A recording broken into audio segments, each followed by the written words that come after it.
Hi friends, मैं अपूर्वा आप लोगों का स्वागत करती हूँ एमपी सक्सेसर्स में।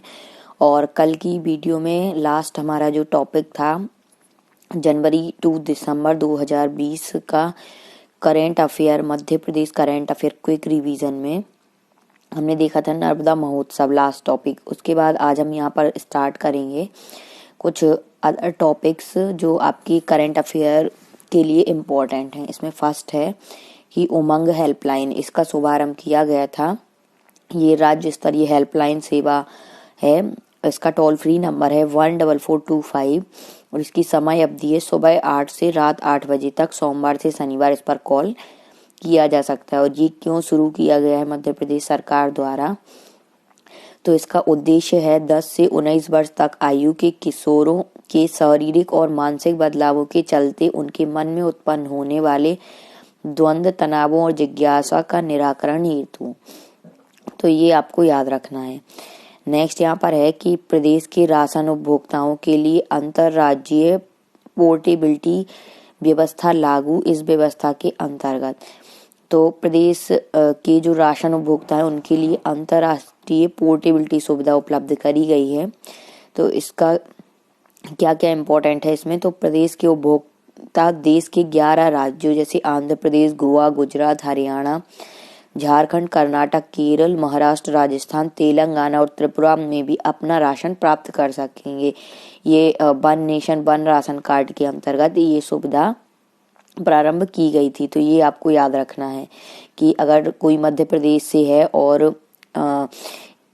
यहाँ जो 11 राज्य दिए गए हैं इनमें से कहीं भी रहता है और उसके पास मध्य प्रदेश के राशन कार्ड है मध्य प्रदेश का, तो वो इन राज्यों से भी अपना राशन ले सकता है। ठीक है, तो ये आपको याद रखना है।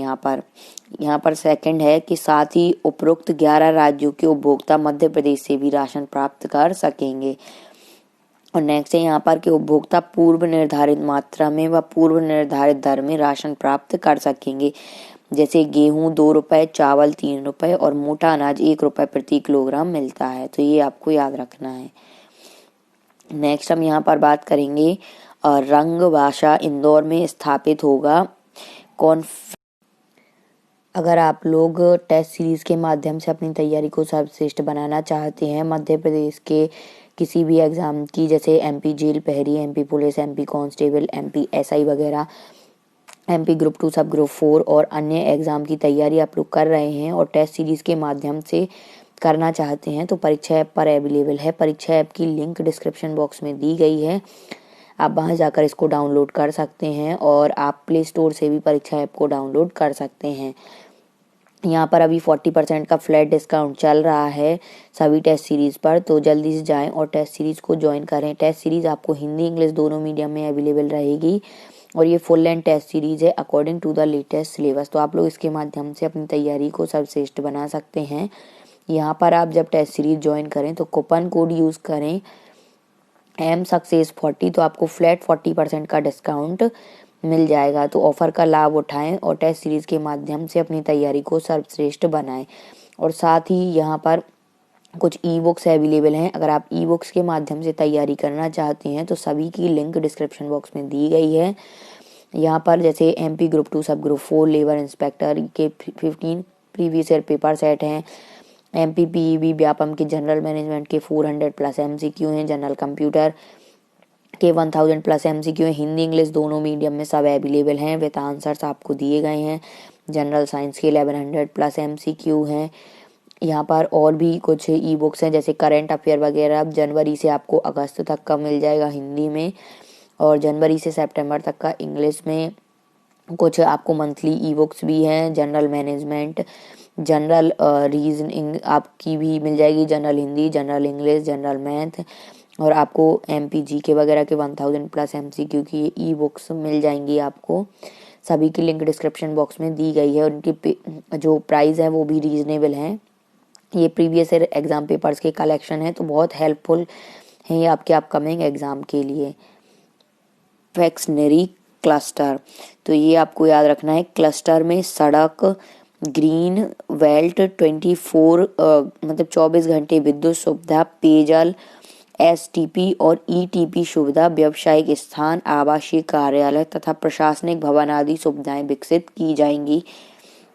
ठीक है, इस कॉन्फेक्शनरी क्लस्टर के अंतर्गत ये इंदौर में आयोजित किया गया था या स्थापित किया गया। नेक्स्ट यहाँ पर है कि प्रदेश में इमारती लकड़ी, जलाऊ चट्टानों और बांस का रिकॉर्ड उत्पादन, ये क्वेश्चन इम्पोर्टेंट है। यहाँ पर है कि बनी की वर्ष 2017-18 की तुलना में वर्ष 2018-19 में इमारती जो लकड़ियाँ हैं यूजफुल, ठीक है, वो 56% थी और जलाऊ चट्टानों का 30% और बांस का 26% अधिक उत्पादन इस वर्ष हुआ है 2020 में। ठीक है, बनी की वर्ष की गणना जुलाई से जून माह तक और विदोहन की गणना अक्टूबर से सितंबर माह तक की जाती है, तो ये आपको याद रखना है। और इसमें 2018-19 में कितने प्रतिशत लकड़ियों का उत्पादन हुआ है ये भी आपको याद रखना है। नेक्स्ट हम यहाँ पर बात करेंगे एस्पायर पोर्टल का शुभारंभ, ये क्वेश्चन टॉपिक इम्पोर्टेंट है। एस्पायर पोर्टल का शुभारंभ 16 जनवरी 2020 को किया गया था और स्कूल शिक्षा विभाग, मध्य प्रदेश स्कूल शिक्षा विभाग ने यूनिसेफ के सहयोग से यह पोर्टल तैयार किया है।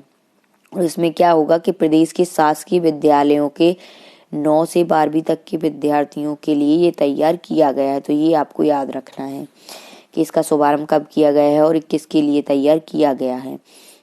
अगर यहाँ पर हम बात करें कि एस्पायर पोर्टल क्या है, तो एस्पायर वास्तव में फ्यूचर अपॉर्चुनिटी पोर्टल है और इसमें राष्ट्रीय एवं राज्य स्तर के सभी कॉलेज की फीस, विषय, प्रवेश की प्रक्रिया आदि की जानकारी उपलब्ध हो सकेगी।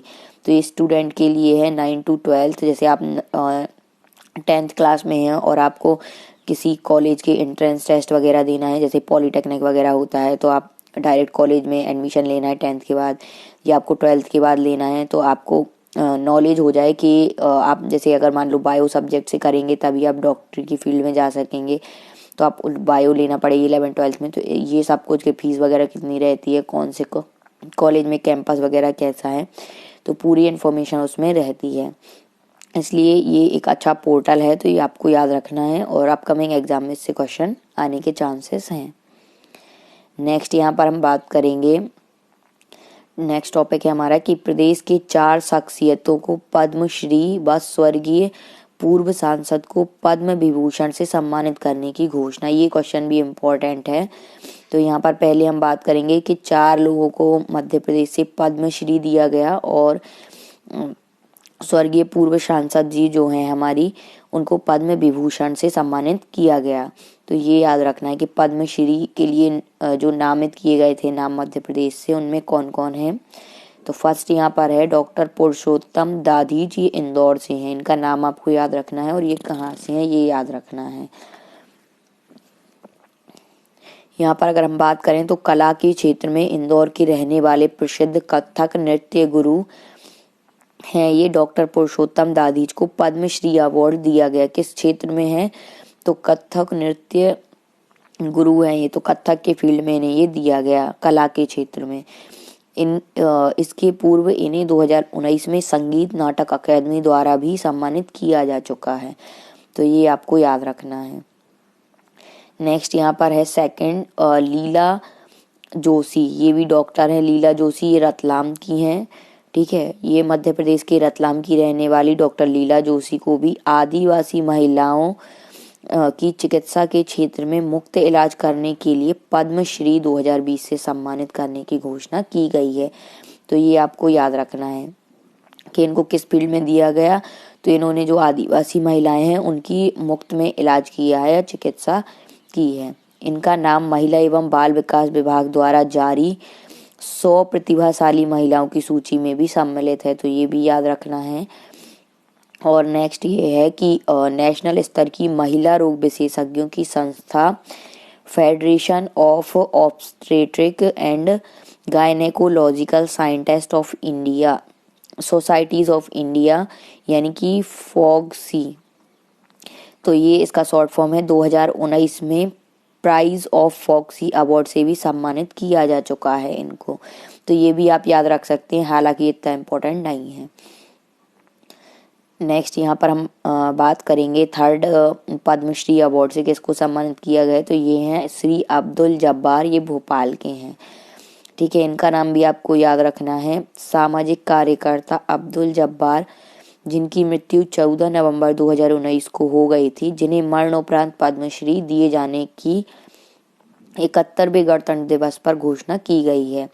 तो ये आपको याद रखना है कि इनको कब दिया गया, तो मरणोपरांत इनको पद्मश्री अवार्ड से सम्मानित किया गया।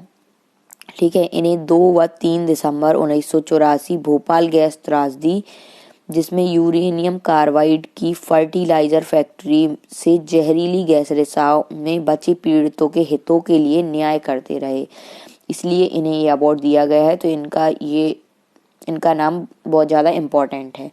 श्री अब्दुल जब्बार भोपाल के हैं और इनकी मृत्यु अभी 14 नवंबर 2019 को हुई है और इन्हें पद्मश्री देने की घोषणा की गई है। ठीक है, और इन्होंने भोपाल गैस त्रासदी से के जो गैस पीड़ित थे उनके न्याय के लिए इन्होंने कार्य किया है, इसलिए इनको ये अवार्ड दिया जा रहा है। और इन्होंने महिलाओं को आत्मनिर्भर बनाने के भी प्रयास किए हैं, तो एक तौर पर ये सामाजिक कार्यकर्ता थे। ठीक है, तो इसलिए इनका ये अवार्ड दिया गया है और इनका नाम भी आपको याद रखना है। फोर्थ यहाँ पर है नीमनाथ जैन इंदौर। तो नीमनाथ जैन इंदौर की अगर हम बात करें तो ये प्रेस्टीज ग्रुप ऑफ इंडस्ट्रीज के फाउंडर या चेयरमैन को उद्योग क्षेत्र को उत्कृष्ट कार्य करने के लिए पद्मश्री दिया जाएगा। तो इनका नाम भी आपको याद रखना है, नीमनाथ जैन। ये कौन है, तो प्रेस्टीज ग्रुप ऑफ इंडस्ट्री के फाउंडर या चेयरमैन हैं और उद्योग क्षेत्र में उत्कृष्ट कार्य के लिए इनको ये अवार्ड दिया जाएगा। अब पद्म विभूषण के लिए नामित, अभी पद्मश्री के 4 हो चुके हैं हमारे कंप्लीट। अब पद्म विभूषण के लिए नामित किया गया है, तो किसको किया गया था, तो ये विदिशा की हैं पूर्व सांसद स्वर्गीय सुषमा स्वराज जी को मरणोपरांत पद्म विभूषण से सम्मानित किया जाएगा। तो ये घोषणा की गई थी, ठीक है, गणतंत्र दिवस पर 2020 में। तो ये आपको याद रखना है। ठीक है, इनका नाम आपको याद रखना है कि क्या है, तो सुषमा स्वराज, और ये विदिशा से हैं मध्य प्रदेश के और ये पूर्व सांसद भी रही हैं। नेक्स्ट यहाँ पर हम बात करें अगर, तो पद्म विभूषण भारत सरकार द्वारा दिए जाने वाला दूसरा सबसे बड़ा अवार्ड है और पद्मश्री भारत सरकार द्वारा दिए जाने वाला चौथा सबसे बड़ा अवार्ड है। ठीक है, तो ये भी आपको याद रखना है। अच्छा, आप लोग कमेंट बॉक्स में बताइए कि फर्स्ट भारत सरकार द्वारा दिए जाने वाला सबसे बड़ा अवार्ड कौन सा है और थर्ड कौन सा है। ये दोनों आप लोग कमेंट बॉक्स में बताएंगे कि भारत सरकार द्वारा दिए जाने वाला सबसे बड़ा अवार्ड फर्स्ट नंबर का और थर्ड नंबर का कौन सा है। सेकंड और फोर्थ तो आप लोगों ने यहाँ पर पढ़ लिया है। ठीक है, नेक्स्ट यहाँ पर हम देखेंगे भारतीय वन स्थिति प्रतिवेदन 2019। 2019 में भारत की जो वन स्थिति है वो कैसी थी, तो यहाँ पर अगर हम बात करें तो इससे भी क्वेश्चन आपके एक आध आ जाते हैं। ये आपका भूगोल या जूलॉजी का पार्ट, ज्योग्राफी का ये आपका पार्ट रहता है। ठीक है, यहाँ पर अगर हम बात करें तो भारतीय वन स्थिति प्रतिवेदन 2019 के अनुसार प्रदेश के कुल भौगोलिक क्षेत्र के 25.14% भाग पर वन क्षेत्र है। तो ये आपको याद रखना है कि कितने क्षेत्र पर वन क्षेत्र है मध्य प्रदेश में, तो 25.14%। नेक्स्ट यहाँ पर है कि मध्य प्रदेश में 68.49 वर्ग किलोमीटर में वन आवरण बढ़ा है। तो वन आवरण जो पहले की तुलना में बढ़ा है वो कितना है, तो 68.49 वर्ग किलोमीटर में। अति सघन वन 113 वर्ग किलोमीटर और खुले वन 185 वर्ग किलोमीटर क्षेत्र में बढ़े हैं। हालांकि ये इतने इम्पोर्टेंट नहीं है, इम्पोर्टेंट हमारे लिए ये है कि कितने क्षेत्र में वन क्षेत्र है और वर्ग किलोमीटर में वन आवरण बढ़ा है इस वर्ष। ठीक है, तो 68.49 में। नेक्स्ट यहाँ पर है कि सामान्य सघन वन 230 वर्ग किलोमीटर क्षेत्र में कम हुए हैं। ये भी आप याद रख सकते हैं कि सामान्य सघन वन 2019 की रिपोर्ट के अनुसार कितने वर्ग किलोमीटर क्षेत्र में कम हुए हैं, तो 230 वर्ग किलोमीटर।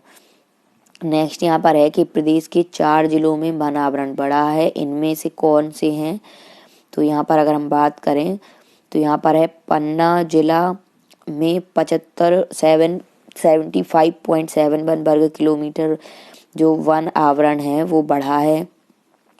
खंडवा में 57.12 वर्ग किलोमीटर बढ़ा है। शहडोल में 48.71 वर्ग किलोमीटर बढ़ा है और सीधी में 37.16 किलोमीटर बढ़ा है। यानी पन्ना, खंडवा, शहडोल और सीधी में जो वन आवरण है ये पिछले वर्ष की तुलना में बढ़ा है। ठीक है, यानी 2018 की तुलना में 2019 में ये वन आवरण बढ़ा है। तो ये आपको याद रखना है। डेट ज़्यादा इम्पोर्टेंट नहीं है, आपके नेम ज़्यादा इम्पोर्टेंट है जिले के। तो पन्ना, खंडवा, शहडोल, सीधी, ये आपको याद रखना है।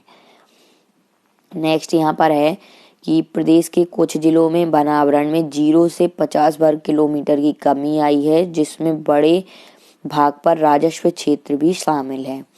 नेक्स्ट यहाँ पर है कार्बन स्टॉक। 110 मिलियन स्टॉक के साथ मध्य प्रदेश दूसरे स्थान पर और अरुणाचल प्रदेश प्रथम स्थान पर है। कार्बन स्टॉक में अगर देखा जाए तो 110 मिलियन स्टॉक के साथ मध्य प्रदेश देश में दूसरे स्थान पर है। ये आपको याद रखना है। और फर्स्ट पर कौन है, तो अरुणाचल प्रदेश रहा है।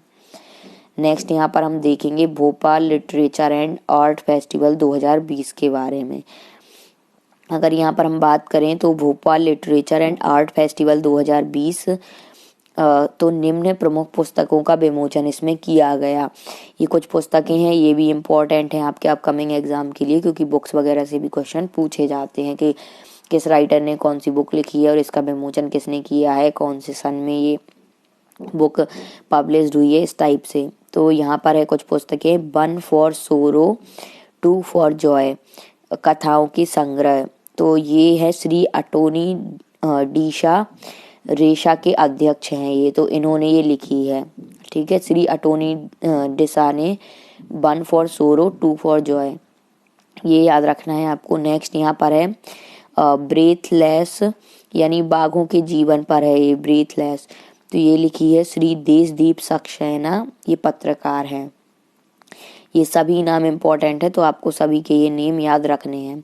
नेक्स्ट है गांधी एक सचित्र जीवनी, यानी गांधी जी के जीवन पर चित्रों की किताब है ये। गांधी एक सचित्र जीवनी मतलब चित्र सहित। तो ये लिखी है श्री प्रमोद कपूर ने, ये भी आपको याद रखना है। इन पुस्तकों के नाम आपको जरूर याद रखना है और इनके राइटर्स के, क्योंकि जो तुरंत की कुछ राइटर्स की बुक्स वगैरह होती हैं न्यूली पब्लिश्ड, इनसे भी एक आध क्वेश्चन पूछ लिए जाते हैं। अब नेक्स्ट टॉपिक हम कल देखेंगे। और आप लोगों को अगर किसी भी टॉपिक पर क्वेश्चन में कोई भी डाउट हो तो आप लोग कमेंट बॉक्स में पूछ सकते हैं। ठीक है, thanks for watching my videos. Please video को ज़्यादा से ज़्यादा लाइक करें, शेयर करें। चैनल पर नए हैं तो चैनल को सब्सक्राइब करें। Thank you.